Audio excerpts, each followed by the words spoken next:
Well, it's once again time to check in on our favorite former congressman, George Anthony DeVolder Santos. January last year, he showed up out of nowhere and quickly became a main character when it was revealed that pretty much everything he'd said about his life, career, family, education, religion, and more had been weird, easily disprovable lies. And most of this came out before he even got sworn into Congress, but after he'd already been elected, which was really fun. Over the next year, even more was revealed about his past, like that he used to be a drag performer, he was technically a fugitive, he had allegedly stolen dogs, allegedly stolen money from the Amish, and allegedly been involved in a credit card skimming ring, and so much more. 2023 was the year of George Santos, and appropriately, in the final month of the year, he earned the extremely rare historical distinction of being expelled from Congress due to allegations of various crimes related to campaign money. Yeah, but that wasn't the last that we'd be seeing of George Santos. Oh no. He'd been kicked out of Congress and was looking at potentially serious jail time with that looming trial, but he wasn't going to keep quiet. Like a born professional, he very quickly did the first thing that any celebrity does when their star begins to fade. He set up a Cameo where he charges people $250 to record personalized video greetings. He also started charging people on Twitter $7 a month to see his posts where he really spills the tea. He doesn't. After a lifetime of grifting, people were finally lining up to be grifted by the grifter-in-chief. And with potentially just months left before his serious legal troubles caught up with him, Santos decided to attempt his most daring grift yet. So after making a surprise appearance at the State of the Union address, thanks to the fact that he isn't banned from physically being in the halls of Congress despite being expelled from Congress, Santos announced on Twitter that he was running for Congress again. Specifically, he'd be running in New York's 1st congressional district against Republican Nick LaLota, one of Santos's harshest critics in the New York GOP. A few weeks later, probably once he realized the local Republican Party would not be helping him in any way and would instead be actively working against him, Santos announced that he was now running as a MAGA independent. More MAGA than any of the rhinos in the New York Republican Party. No, this is where it's really at. Yeah, and this week, George Santos issued yet another major announcement directly to Twitter. Announcement! I have decided to withdraw from my independent run for New York 1. I don't want my run to be portrayed as reprisal against Nick LaLota. Although Nick and I don't have the same voting record, and I remain critical of his abysmal record, I don't want to split the ticket and be responsible for handing the House to Dems. It is clear that with the rise of anti-Semitism in our country, we cannot afford to hand the House to Dems as they have a very large issue with anti-Semitism in their ranks. Staying in this race all but guarantees a victory for the Dems in the race. I have met with leaders and with constituents, and I have made the decision to hang it up here and stop perusing this race this year.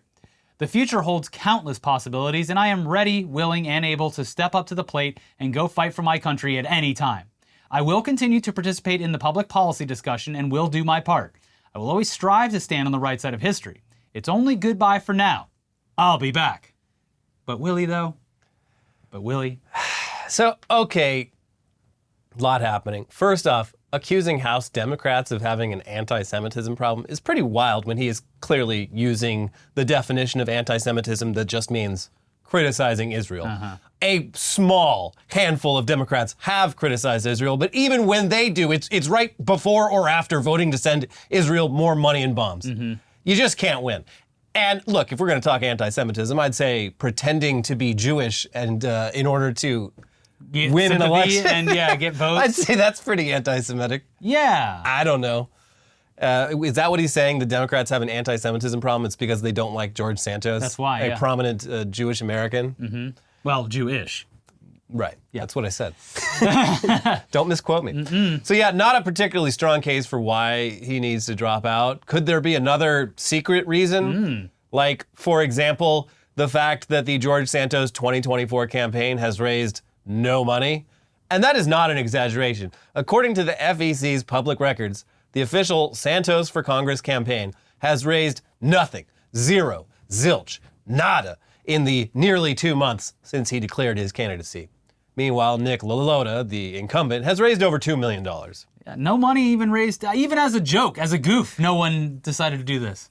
Yeah, I feel like, I haven't looked into it, but maybe there was just simply he didn't even have like a website set up. I don't know. Just send it directly to George Santos' Venmo account, and it'll go to the right place. It does seem weird that it would be $0 and not like a total of 69 cents or something like that.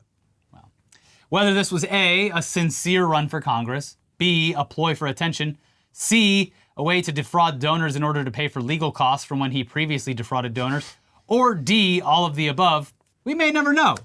I still think that he thought he was going to be able to do the same thing that Donald Trump is attempting to do, which is... You can't convict a sitting congressman. Avoid any legal repercussions for the things he's already done by somehow getting reelected. Yeah, the timing on that plan doesn't really make sense either, though, because if he's running for Congress in 2024, he could get elected in November, get seated in January. His trial for his crimes, alleged crimes, starts in September. Yeah, but you can draw that out. You draw that out, There are ways. I feel like that's what he's trying to do. He is back into a corner here. He's trying whatever he can. Well, he probably wanted to fundraise, and that way it's like when the campaign ends because of the trial, it's like, well, I got to do something with this money. I got to spend it on all my lawyers to clear my name so that I can run again. But in the meantime, he's got about 4.5 months until that trial, which, again, is scheduled to begin on September 9th. So who knows what antics he'll get up to now that he's no longer campaigning for office. So much more free time. To post literally nothing behind a paywall. He's been doing those for months. I see them. I get a little preview of it. It's like, pay George Santos $7 to read this post. And not a single one of those has ever generated any buzz whatsoever. There is a new kind of clickbait art to these subscribe to read posts, and they're all very similar. Yeah. It starts out with something seemingly titillating, something juicy to latch onto, and then nearly every time, because people just screenshot these, it's absolutely nothing. Yeah.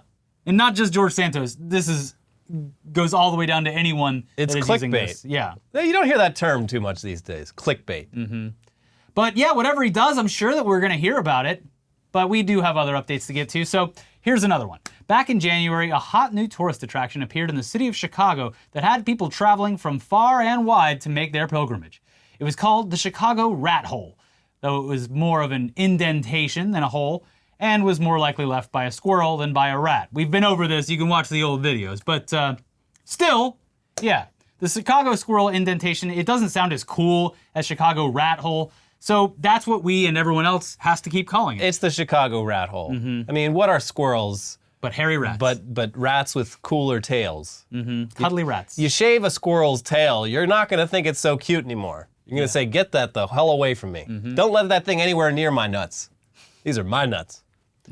So within days of this rodent-shaped impression in a piece of sidewalk cement going viral on social media back in January, the Chicago Rat Hole had turned into a shrine of sorts, with coins and various offerings left in and around the hole, which was fun for everyone involved, except for some of the people actually living in this previously quiet neighborhood, one of whom took matters into his or her hands and surreptitiously filled the hole with a cement-like material to drive away all those looky-loos. Fortunately for the rat hole, though, its fans were able to chip away at the material with tools and unearth the buried rat hole, restoring it to its former glory. A glory hole, you say? Yes, they restored the glory hole. And then, like all things, the hype died down.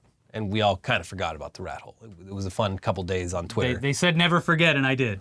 Oops. Yeah, and look what happens when you forget. Sorry. You're about to find out. But yeah, and also it had been there for 20 years, apparently. Existing in the environment. People are like, oh yeah, that's been there a long time. This is just I remember when that rat first made that hole. This is just like TikTok ruining all the best hiking and hot spring spots around California. Yeah. The damn internet finds out and they ruin a good thing. Influencers always discovering things. Like the rat hole. Fucking Christopher Columbus over here. Oh, you discovered the rat hole. Wow. And look, it got ruined, just like Christopher Columbus ruined the lives of all the Native Americans. Yeah. So how is the Chicago rat hole doing these days now that you stopped thinking about it? Well, here's the Associated Press. A Chicago sidewalk landmark, some residents affectionately called the Rat Hole, was removed Wednesday after city officials determined the section bearing the imprint of an animal was damaged and needed to be replaced, officials said. The imprint has been a quirk of a residential block in Chicago's North Side neighborhood of Roscoe Village for years. But it found fresh fame in January after a Chicago comedian shared a photo on the social platform X. The attention, however, quickly grew old for neighbors who complained about visitors at all hours, sometimes leaving coins and other items scattered across the sidewalk. Plus, many in the neighborhood argued that the imprint was actually caused by a squirrel. Yeah, I love Those people are stick in the mud. the one pedantic neighbors. It's actually a squirrel hole. Get away from my squirrel hole. So it continues. Erica Schroeder, a spokesperson for the Chicago Department of Transportation, said the square of sidewalk containing the famous Chicago rat hole is now in temporary storage. She said that where the slab of sidewalk, which has an impression resembling the outline of a rat, claws, tail, and all, will eventually end up, is expected to be a collaborative decision between the city's departments and the mayor's office. And Chicago, Put that in a museum. Chicago, the most corrupt Democrat machine city in the country. Oh, they're gonna find a way to squeeze every penny out of this rat hole. I guess so. Put it under the bean. Schroeder said the rat hole section, as well as other portions of sidewalk along Roscoe Street, were removed by Department of Transportation crews Wednesday morning after the agency inspected them and determined they needed to be replaced because of damage. Georgina Ulrich, a neighbor, shot video of crews using a concrete saw, a forklift, and finally a truck to remove the slab and drive it away. All this for a rat imprint, Ulrich said in one of the clips. So, Hey, what the heck? They're taking away our rat hole. Look, it belongs in a museum. It belongs to the streets. But, It belongs where they found it. yeah, they should have just left it. There's problems with the sidewalk. Weird that there It weren't was there any- for 20 years. Yeah, come on.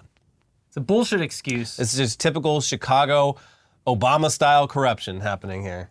They need to have like they need to come up with like a deep dish pizza that has a rat imprint right on it. Yeah, I mean, just use an actual rat. Sure. They're hiding back there in the kitchen. Let them free. Well, rest in peace to the Chicago rat hole, I guess. I mean, it's not gone. It's just in a warehouse somewhere. And what happens to it next is anyone's guess. But putting it on display would kind of eliminate a lot of the charm of when this rodent indentation was just part of the local environment. Yeah, it was like, hey, that's cool that just exists. Yeah. But then you take it and you put it on display and it's like, oh, that's just a rat. That's just an indentation from a rat. Who cares? Yeah. It changes the perspective. Sell Context changes. Sell this at Art Basel for like $20 million and build some playgrounds in this area. Yeah.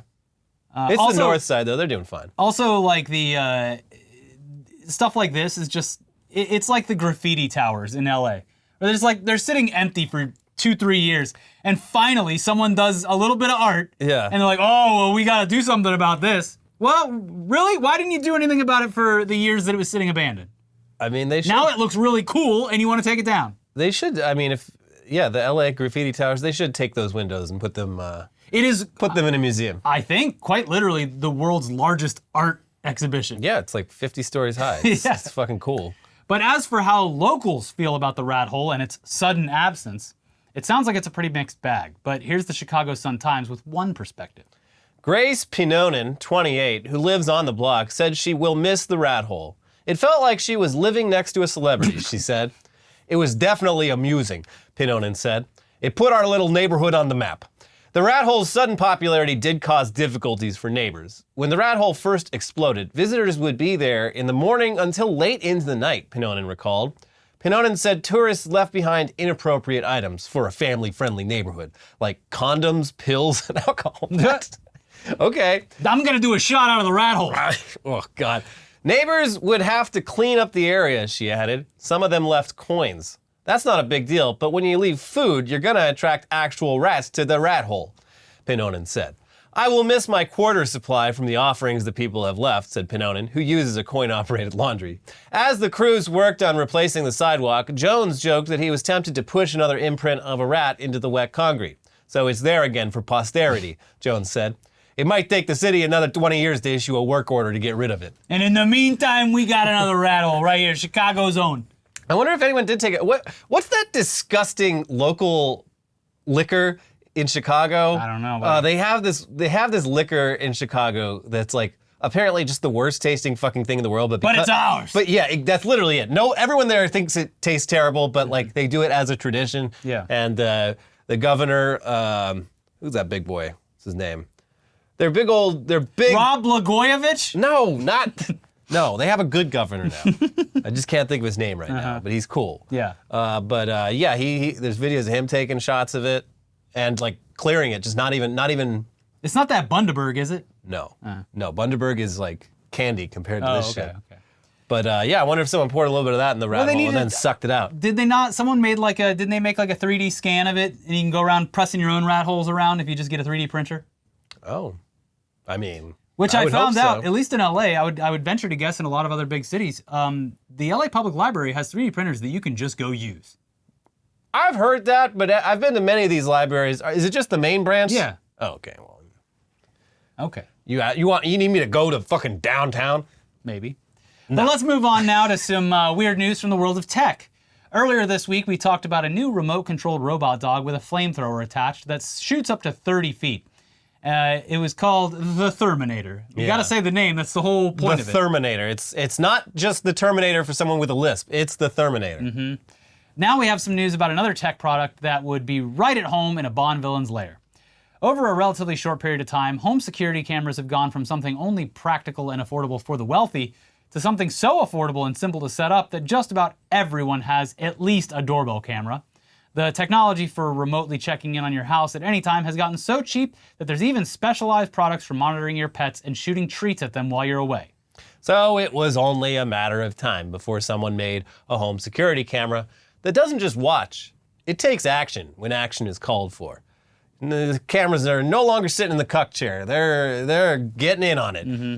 Equipping a literal bullet-firing gun to a remote camera that you keep outside your house, that's still pretty damn illegal, even here in the gun-loving USA. But non-lethal rounds are a different story, apparently. And a company called Paintball has announced what appears to be the first ever consumer security system that shoots intruders with paintballs. Check out this promo video. I am computed to examine my owner's property. Upon detecting unknown entities, I dispatch the message. You are identified as a non-authorized personnel. You have 5 seconds to leave the property. 5, 4, 3, 2, 1. Zero compliance. Zero tolerance. Okay, so that's somehow even more insane than we'd have guessed. That was basically a less gruesome version of the scene from RoboCop where they activate Ed 209. Wow.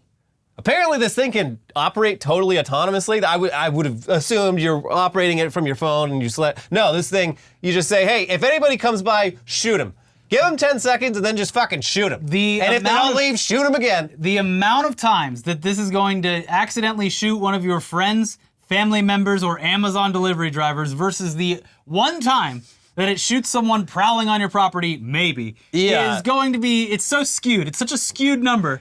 Yeah, no, it's a wild concept. It's similar to how, like, you're more likely, if you own a gun over a long enough period of time, you're more likely to harm yourself or someone you care about than you are to, like, use it against an attacker or intruder or something like that. Yes. This is like a product designed to just, like, do exactly that. Like, you might stop. I mean, how often are people getting robbed? I figure the average person, maybe like once every 20 years or so, someone's maybe trying to break into blasting a robber with a paintball gun.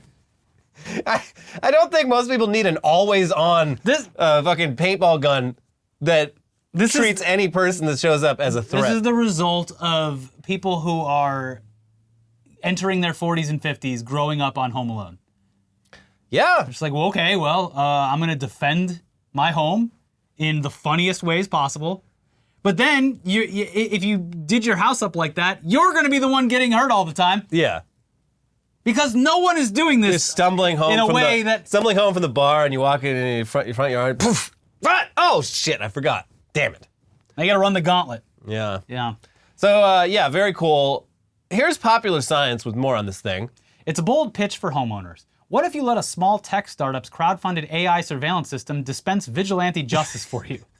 A Slovenia-based company called OZIT recently announced PaintCam Eve, a line of autonomous property monitoring devices that will utilize motion detection and facial recognition to guard against supposed intruders.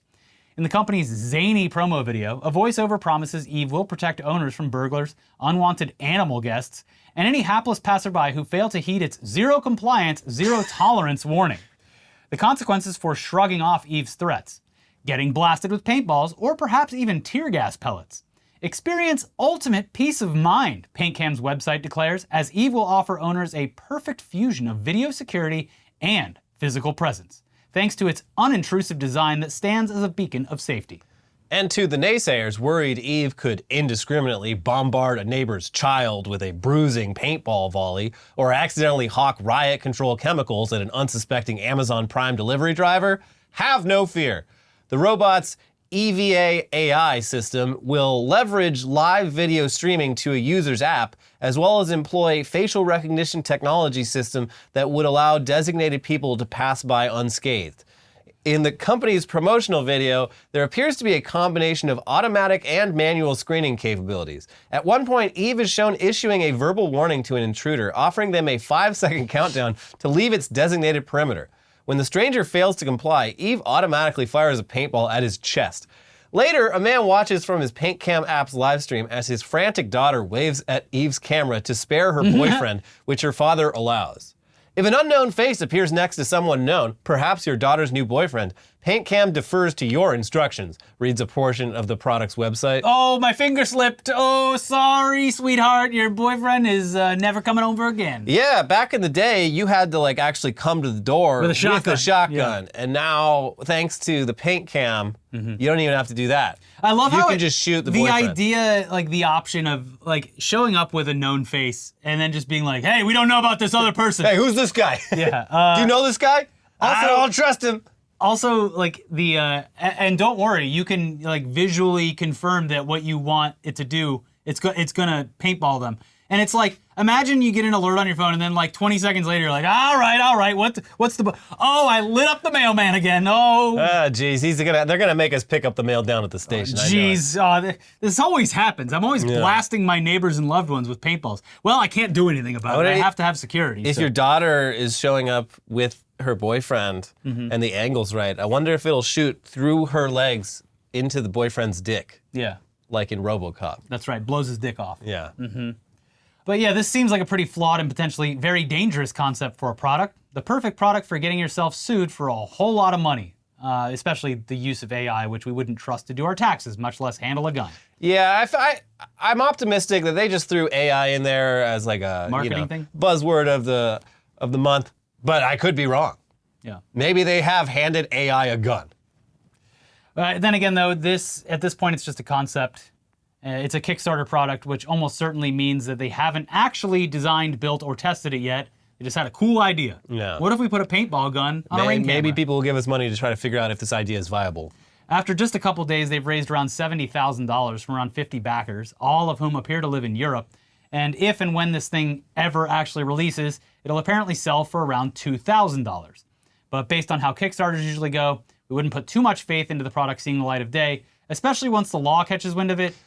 And if it does make it, it's going to go on Amazon first before the original backers get it. It's going to have a Bluetooth speaker attached to it. You're going to be able to make margaritas with this camera. It's going to be wonderful. The coolest camera. Yeah, the coolest camera.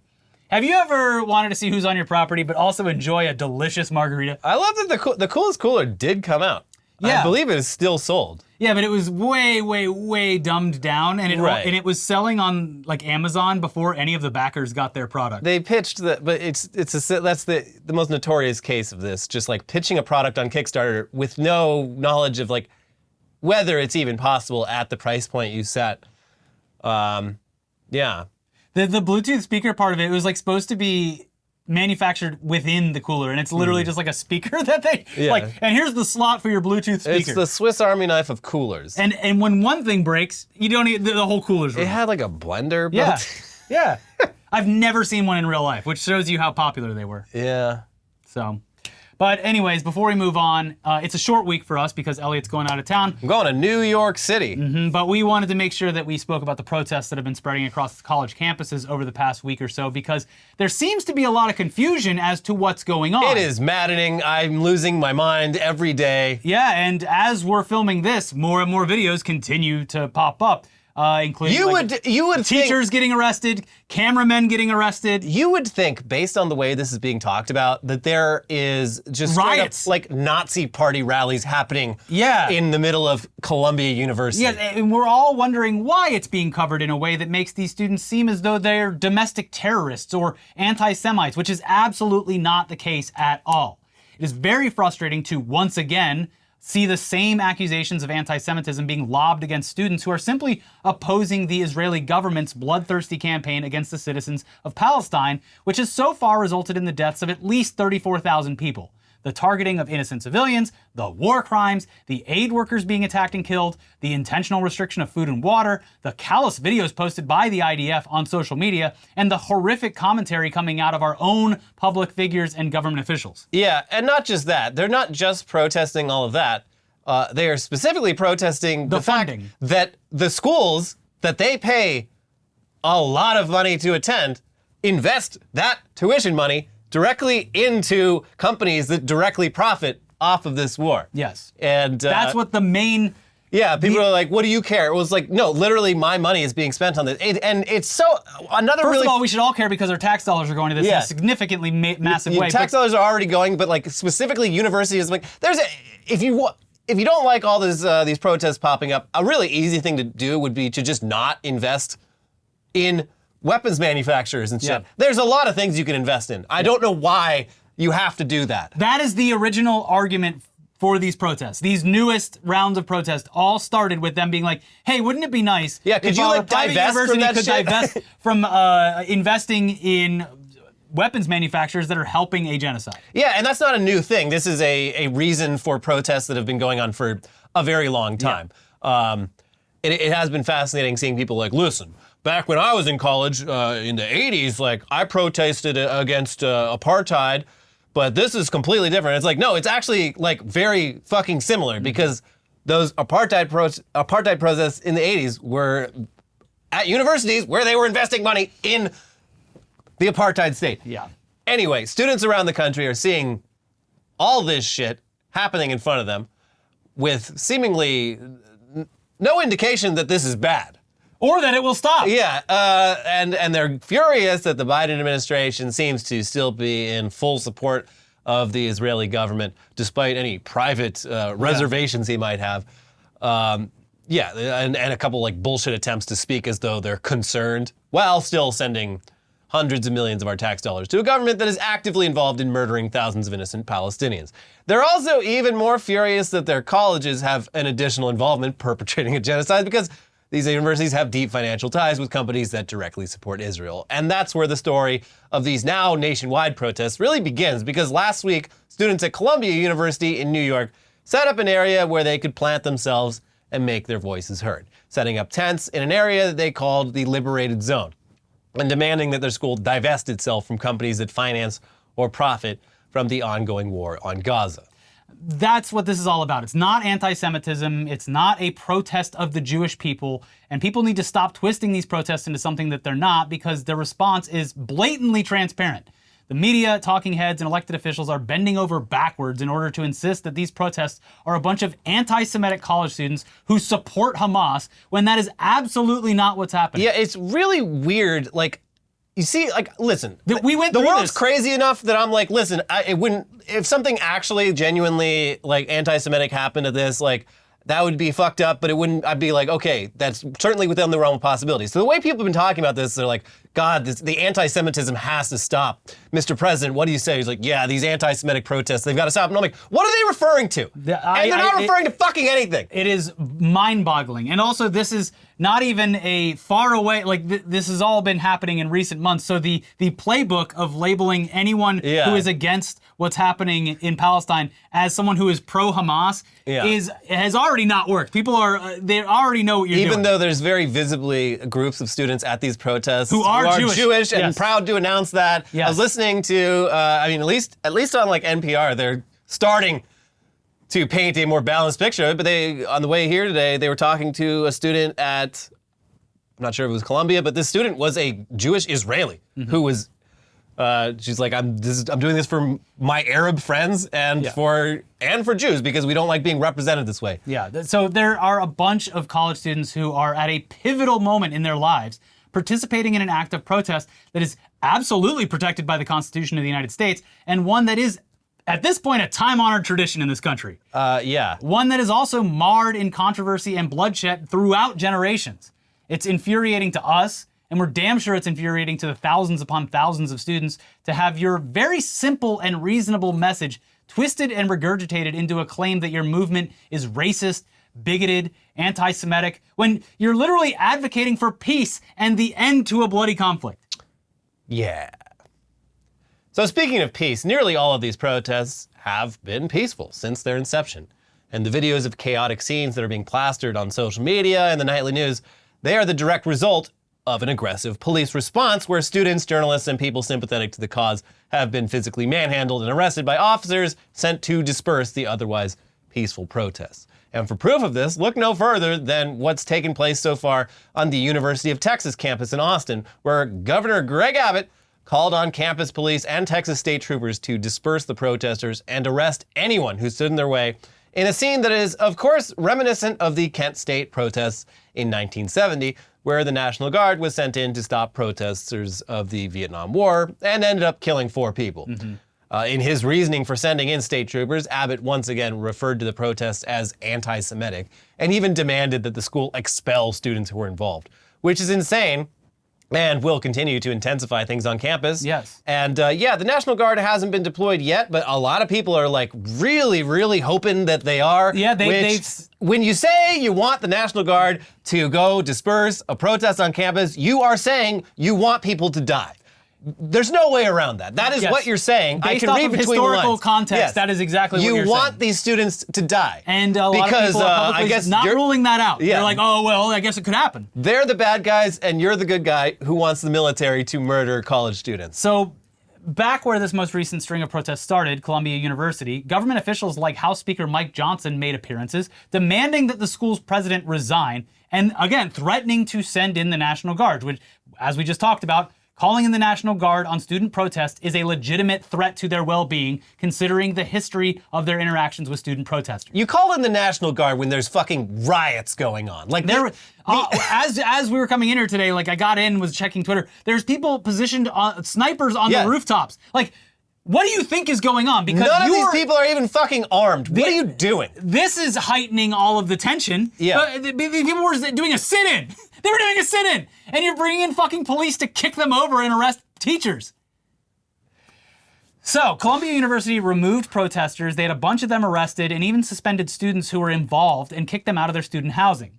These actions created a solidarity movement with other college students around the country. Yeah, great job, dipshits. Barbara Streisand effect, which caused campus protests to spring up in numerous locations, with that number continuing to grow due to the aggressive response from local officials. Look at the crowds at the University of Texas yesterday before the cops came in, and look at them today. It has doubled or quadrupled in size. A week ago, it was really just Columbia. I mean, I'm sure all these other universities had some sort of protest presence, but it wasn't big like it is now, until they decided to really crack some skulls. USC, Yale, Harvard, University of Michigan, MIT, and a growing list of other institutions have all had large-scale demonstrations in the past few days that have resulted in students being silenced, physically assaulted, arrested, and suspended, all because they're protesting the involvement of these institutions in the war on Gaza.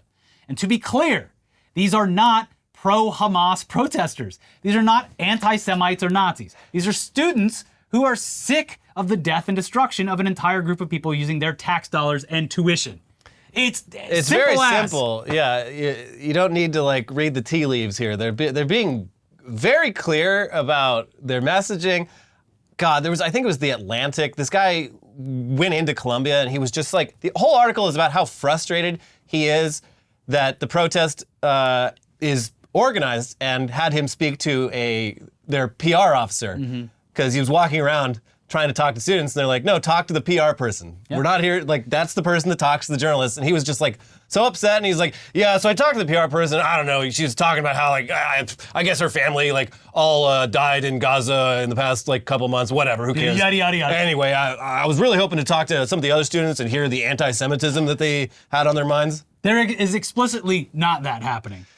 But yeah, so the entire reason for these protests has been drowned out by the constant rambling from officials and the media about how being against the IDF and Netanyahu is literally being pro-Hamas or anti-Semitic.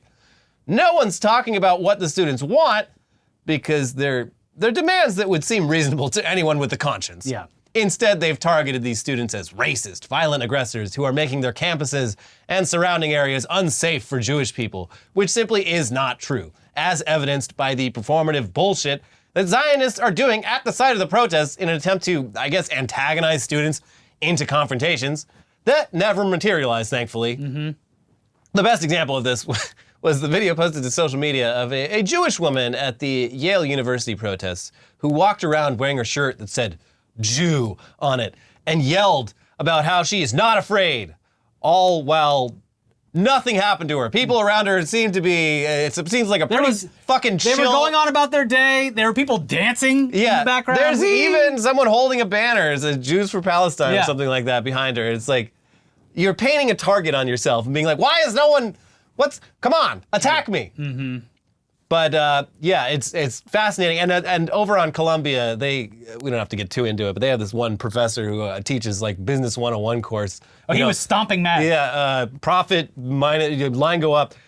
It's an easy class to teach apparently because he spends 24 hours a day on Twitter calling for the National Guard to show up and just like filming the protests, like filming a bunch of people sitting on the lawn with like some Muslim prayers happening and just being like chilling scenes. They need to shut this down. I feel unsafe. And look, obviously there's going to be bad actors that are drawn to these protests from both sides. You'll get people trying to claim that these are massive anti-Semitic protests that support terrorism. And you'll also get actual fucking Nazis showing up and trying to get airtime as well. This is true of any protest. There are freaks, weirdos, and bigots who will attempt to take advantage of peaceful movements for nefarious reasons. And the media will go out of its way to find those freaks and make you believe that they represent everyone there. And we're asking you to just listen to the students themselves and what they have to say. And then understand that these students are putting their lives and their educations on the line to stand up for what they believe in. These are students who could be arrested, injured, or have their education taken away from them for simply wanting their country, their schools, and their elected officials to understand the realities of what they're funding. And in some cases, that's already happened. Yeah, and we also think it would be in the best interest of politicians to take a step back and think about what they're supporting when they decide to send police or potentially the National Guard into these schools. And maybe they should take a step back and think about who they're listening to right now, because as many have pointed out, this administration in just the past week has banned the most popular app of a generation, while also signaling that they will continue to fund a genocide in all of their names, regardless of what they think about it. In fact, they'll fucking arrest you and ruin your life for attempting to organize and protest. But vote for Grandpa Joe Biden. Mm-hmm. Come on. Good luck with that. Yeah. Anyways, apologies for getting a little deep with it on an otherwise, fun, absurd show. Yeah. But we wanted to say a couple things, despite not being on a full release schedule this week. Also, so that we could ask you to please support these students if you can, including, if you are able, by making a donation to any one of the various groups that are helping students who have been arrested at these protests. Our friend Jordan at moveon.org and TYT has set up a convenient website that includes links to bail funds for specific universities and national bail funds, which will disperse funds to those involved. So please, if you are able, head to campusbailfunds.com and donate to a university near you or the general fund listed below the specific universities. Mm-hmm. We will include a clickable link in the description below. If you can't donate, then at least maybe share the link on your social media. Thank you. And now, with that out of the way, let's shake it off. Woo! Serious stuff over, I think, hopefully. Yeah. Right? Let's get into the headlines. Yeah, the weirdest, craziest headlines from around the world this week, starting with my personal favorite from this week. Yeah, this one, unfortunately, the good lost in translation. The good headline only showed up on Twitter. I think it was on the actual website for maybe like a minute before they were like, oh, Oh, okay. which happens a lot. They put out a real banger headline, and then you go back later and it's like, they've softened the edges on this a little bit. Anyways, the original headline was, Anne Hathaway is a secret gooner, and now her reinvention is complete. Hell yeah, it is. Hell yeah, it is, Anne. Get in here. Anne Hathaway just sits in a room Rubbing that raw. 18 hours a day with pornography plastered on every inch of the ceiling, walls, and floor. 18 computer monitors, each playing a different type of pornography, while she sits there taking herself to the edge, but never to completion. Yeah. Just in a constant state of arousal. If this trailer's rocking, don't go in there. Anne is gooning. This is a new chapter in those Princess Diaries. Apparently, this is because she's a fan of, I believe it's Arsenal. Yeah, I guess Arsenal fans They're going to have to change that name. They call themselves Gooners. Yeah. That makes more sense. Yeah. Although it is weird. I did read the story, and it was like, yeah, she was in the middle of some press interview for some movie or something, and her She just started beating off. her co-star checked his phone. He's like, oh, it's 1-0, and she was like, fuck. And they were like, wait, are you a big fan of the footy? And she's like, yeah, I'm a big Arsenal fan. And they were like, the author of this Guardian article is like, we looked through everything. This has never been mentioned before. She's been a secret, like, hardcore Arsenal fan? She's been a secret gooner this whole time? That's crazy. Well, she's reinventing herself, okay? She's reinvented herself as a gooner. Yeah. Secret gooner. Well, now not so secret anymore. Very relatable. Proud gooner. Public gooner. Yep. Well, good for her.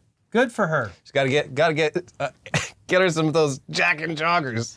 Yeah! Someone should give it as a gift. Yeah. Hey, look, nobody's going to be the wiser. Jack and You just Joggers. go right there. Just go for it. And Jack away. You can do it right in the crowd of an Arsenal game if you want.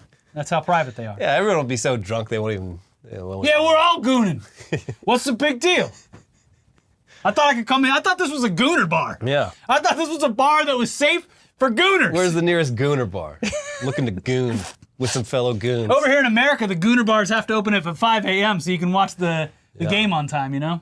And they can't be within 500 feet of a school. Yeah, there is that stipulation, yes. Utahns reunited with pet cat they accidentally shipped with Amazon return. Oh, you know, it always happens. You accidentally box up your favorite animal.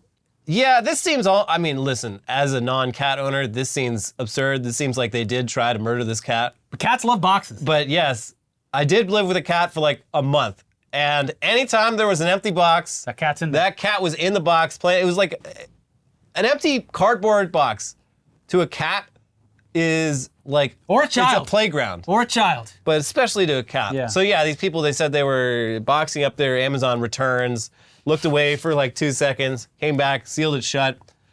I'm just surprised the cat didn't make any noise while they, took it down to the Knowing store or cats, whatever. it was probably trying to escape. But yeah, they're like, wait, where'd the cat go? And they put up signs everywhere. They're like, fuck. And they then like a week later, they got a call from a vet in California. It's like, yeah, we found your cat. They're like, what? How did he get all the way to California in 1 week from Utah? And said, yeah, some Amazon worker, fucking warehouse. Some Amazon worker was like, opened it up, was like, whoa!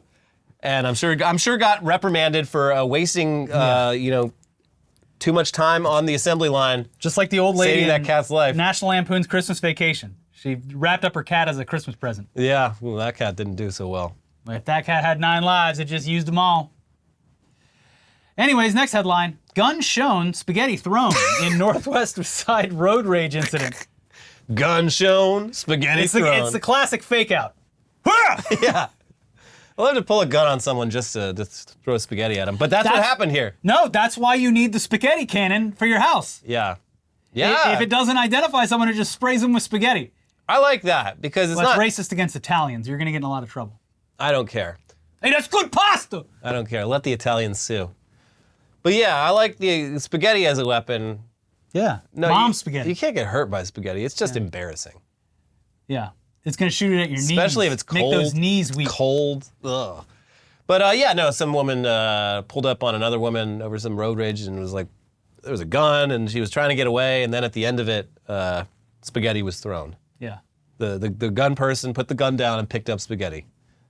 I'm not trying to catch a charge for this. I just want to let you know how mad I am about how you drive. So here's a compromise. I throw spaghetti at you. And you can tell that spaghetti's been boiling long enough because it's stuck to the side of the car. That's right. That's how you know. Yeah. Yeah. Still good to eat. It's al dente. You got better like situational awareness than a cop. Oh, I almost reached for the gun. Yeah. I meant to reach for my antagonistic spaghetti. A cop's trying to eat fucking dinner and it grabs its gun and almost kills itself. Yeah. Guns are everywhere. Cop grabs the unholsters their spaghetti and bites down on their gun. Oh, geez, Oh, not it happened again. I can't keep getting these two mixed up. Yeah. Man grilling in shopping cart using sword as skewer arrested near Santa Monica Pier. You're just enjoying some Brazilian barbecue. The video of this, this had never occurred to me, but a shopping cart, he had logs in there. He was doing real wood fire grilling on a mobile grill. Yeah. He was like crossing the street while he was grilling. And he using a giant samurai sword as a shish kebab. I Pretty think cool. This is a very resourceful, creative man making the best of a dire situation.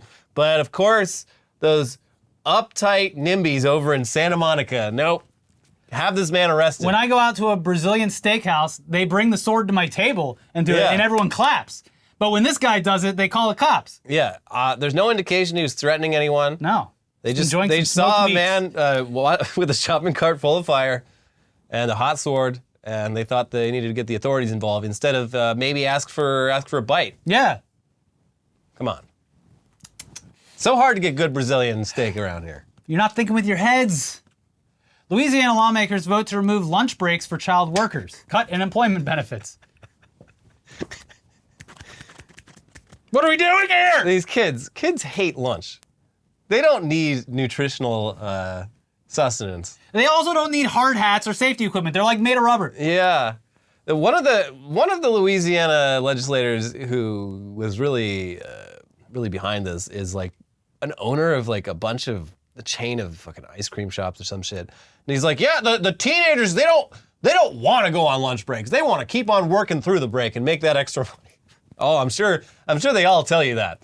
When those No, I'm not hungry, sir. I'd those- like to work through lunch. ADD-riddled teenagers get hyper-focused on serving ice cream, you can't break it. Yeah. Otherwise, it takes them hours to get back onto it. Yeah, so that's fun. Yeah. They went, we in just a few short years, we went from nobody wants to work anymore to everyone wants to work without breaks. Yeah. Everyone wants to work. Yeah. Non-stop. Florida man's trip overseas ends in sticker shock over $143,000 phone bill. How do you do that in this day and age? He went to Switzerland with a T-Mobile phone. He said he travels like all the time and he always tells T-Mobile like, yeah, I'm going international. Is it set up? Is it good? And this time he got home and T-Mobile even gives you like a certain amount for yeah, free. he used like a total of like 9 gigs of data for $143,000. So, Which is insane because you would assume that he would connect to like Wi-Fi and they have good internet. Yeah, I don't know. So he called them up when he got back. He's like, yeah, so this can't be right. And they're like, yeah, no, it's bill looks good. And we're happy about it. And he literally, classic move. Like, all right, I'm just gonna call the local Action News and just tell them about this. They're gonna love this story, and also that will maybe shame the T-Mobile company into giving me my fucking money back. And it worked. Good. But I'm sure it was a very frustrating couple days. Yeah, nobody sees hot people and says awooga anymore. They always say it about their bills. Yeah. We saved all of our eye popping for looking at expensive medical and cell phone bills. Yeah. North Koreans may be animating major U.S. series for Warner Brothers and Amazon. I've never watched Invincible, but apparently some of the animation on Invincible was done by North Koreans. Yeah, they found it in like a So the creators of these shows, not to any of their knowledge, like I guess this was like a subcontractor thing. Yeah. I don't understand. So they found an open server in North Korea and looked through it, and they found a bunch of like clearly like works in progress for Western animated shows on there. So like North Koreans are posing as someone else, remotely working on these shows as animators. But I'm like, how much money could they be making? Because animation does not pay well, especially if you're working remotely from like somewhere else. I don't understand why. It could have been blackmail evidence for against the film companies, which we know that they already hate. I mean, maybe something like that. It's just like, because this would have to be sanctioned by like the government, you can only access like the internet in North Korea if you have like a fucking military officer like standing right behind you. So yeah, it's just very strange, like why this happened, how this happened. I don't know. And yeah, the people at Amazon and Warner Brothers are like, look, I just want to be clear. These are allegations. We did not know anything. Somebody else did this. Definitely not me. Red Lobster eyes bankruptcy option after $11 million in losses from endless shrimp. I don't know why they didn't just stop the endless shrimp after like $5 million in losses. Red Lobster, I'm sure, is doing bad financially, but I feel like this is straight up marketing. They're like, we gave away too much shrimp. Yeah. And we'll do it, and we're going to fucking do it again. I mean... Because, yes, if this was actually an issue, they just would have like called the managers and be like, hey, that promotion we're running, we're just not running it anymore. We're not going to do it. We're losing so much money on this We thought shrimp. people were going to be buying so many Cheddar Bay biscuits when they came in for that shrimp, but no one's doing it. They're saying we've had too much salt. Yeah. I mean, you're right. This is like a sort of local ad for like a local guy who's like wearing a barrel like, oh my gosh, I can't stop losing all my money on these great deals I give to everyone. Oh, I'm going to the street to the poorhouse. Oh no. Well, and the reason they do it in the first place is like shrimp is at this point a commodity. It is probably one of the cheapest things on their menu. So this is all tying into the promotion aspect of it because you're like... Unless they actually are going bankrupt, which it sounds like they are. That's what I'm saying. They probably are, but for different reasons. Oh. I don't know. Either way, I haven't fucking seen the inside of a Red Lobster in God knows how long. I mean, endless shrimp. That's where I went for my high school prom date. Yeah, that's a great Red Lobster. prom spot. Yeah, it was like, we're going big tonight. We're going down to the seafood restaurant. Oh, man. Yeah. I'll have the surf and the turf. You get to pick out which lobster you want. Yeah. I'd like you to kill that lobster, please. They take it in the back, they set it down, they take the one out of the microwave, they bring your lobster back and put it in the tank. Here it is, sir. Yeah.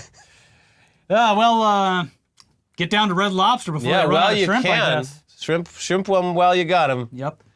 Spain accidentally releases drug lord who planned to kill heir to Dutch throne. Accidentally?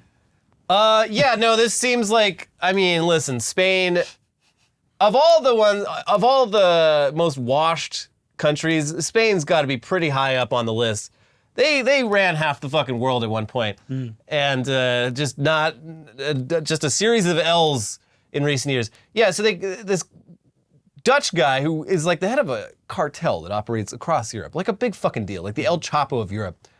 They catch him in Spain on some like lesser charge. And the Dutch are like, hey, oh, you found him. Could you please send him back to us where we have like enough charges to lock this man up for like thousands of years? And Spain's like, no, actually, we gotta do this process or whatever. But we'll get him to you after we're done. And the Dutch are like, okay, just make sure you do. We got the Hague right here. It kind of represents a lot of... And then just like a lot of bureaucracy and red tape, and eventually it gets to a judge, and the judge is like, all right, I'll give you bail for 50,000 euros. And the guy's like, okay, here you go, see ya. And then the Dutch call up and they're like, hey, so how's that coming along? You're like, oh, that guy? Well, we let him out on bail. Oh, yeah, we don't know where he is now, actually. We told him to come back for the trial, because this is just bail. We thought he was trustworthy. But I think he might have just left. Anyways, keep your eyes open. Well, anyway, yeah, you probably want to get some extra protection for those heirs to the Dutch throne that he was openly talking about murdering. My work here is done. Time to go eat some tapas. Tom Cruise dumbfounded guests at Victoria Beckham's 50th birthday bash with breakdancing and splits. What can't this man do? He can fly a fucking jet, and apparently... He can't divest himself from the Church of Scientology. Yeah, that's true. He can't do that. And it is a tragic flaw. But yeah, he showed up at this celebrity birthday, and similar to Anne Hathaway and Gooning, I don't think there's been any indication over the many, many years of Tom Cruise being a celebrity that he is an expert breakdancer. But apparently... First of all, risky business. He didn't breakdance in that. So? He just slid. Also, the war movie where he plays the agent, he does some dance moves in that. I don't think he's breakdancing, but... Tropic Thunder? Yeah. That's not breakdancing. Still, he's got the moves. He's got the spirit. Yeah, He's got the spirit of Xenu inside of him. Obviously, it's Tom Cruise, so if he puts his mind to it, yeah, of course, he's probably like the best breakdancer in the world at this point. It's just weird that this is the first I'm hearing about this. Yeah. He wanted to You're telling me this for the first time. Apparently all the Spice Girls were there, so he was trying to impress them, probably. Yeah, I mean, who wouldn't? Yeah. Anyways, that's the end of our video. Like the video, make sure you click the like button, leave a comment, reply to a comment. Make sure you check out the link below that goes to supporting bail funds for universities around the country. And if you feel like it, we have other videos for you to watch. Again, this is the last video of the week, but we'll be back next week for more. We do have episodes about the TikTok ban and the Trump trial, so check both of those out, please, and we will see you soon. Bye-bye. Bye.